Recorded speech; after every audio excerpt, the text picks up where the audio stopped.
La cérémonie d'ouverture de ces travaux a été marquée par les interventions de Rachid Talbi El-Alami, président de la Chambre des représentants, et de Mohamed Ould Rachid, président de la Chambre des conseillers du Royaume du Maroc.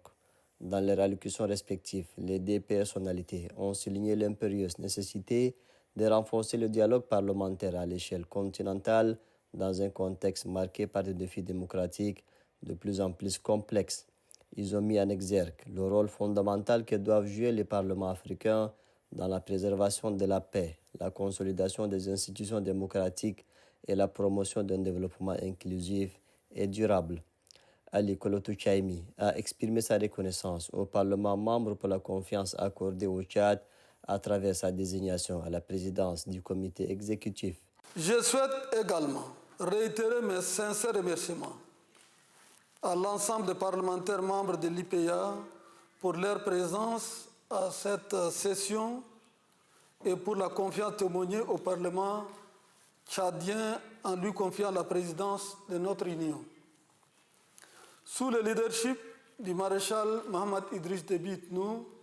président de la République, chef de l'État du Tchad, et son engagement constant en faveur de la diplomatie parlementaire, notre représentation nationale est honorée par cette marque d'estime et de confiance et mesure hautement la responsabilité qui est la sienne pour construire une union plus solidaire et respectueuse des valeurs de l'Union parlementaire africaine. En l'acceptant, nous engageons l'ensemble du Parlement tchadien à œuvrer avec détermination, clairvoyance et efficacité pour le renforcement de l'Union et la défense de nos nobles objectifs. Tout en saluant l'engagement de l'institution, le président de l'Union parlementaire africaine, Ali Kolotou Chaimi, a appelé à une mobilisation collective pour relever les défis communs aux États membres. Nous nous réunissons aujourd'hui dans un contexte international particulièrement préoccupant, marqué par de graves menaces à la paix et à la sécurité, les conséquences dramatiques du changement climatique, le recul du multilatéralisme, la convoitise de grandes puissances et le développement de replis identitaires. Ces défis menacent notre stabilité et notre prospérité exigent de nous une réponse collective et absolue. Dans ce contexte de grandes incertitudes, il est impératif,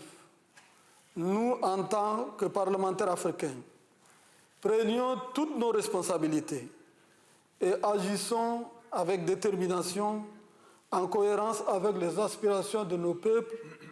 et la vision de nos gouvernements respectifs. Les travaux de cette session de 2 jours portent sur l'examen du projet d'ordre du jour de la 47e session de la Conférence de l'Union prévue à la fin de l'année 2025 à Kinshasa, en République démocratique du Congo. Il inclut également les préparatifs de la 84e session du comité exécutif, notamment la définition de sa date et du lieu de sa tenue.